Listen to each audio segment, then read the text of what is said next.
বুঝছিস? নমস্কার বন্ধুরা, এই যে অনেক সর জমিয়ে রেখেছি, আজকে ঘি বানাবো। এই দেখুন কত সর, এটাকে মেখে নিয়ে এবার চুলায় বসিয়ে দেব।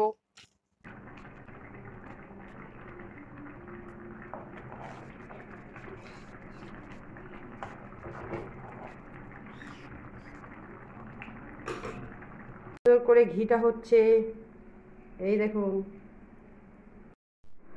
এই দেখুন কতগুলো ঘি হয়েছে, এই দেখুন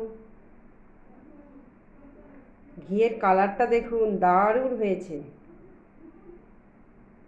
এই সহজ পদ্ধতিতে আমার ঘি বানানোটা আপনাদের কেমন লাগলো অবশ্যই কমেন্টে জানাবেন। টাটা, বাই বাই বন্ধুরা।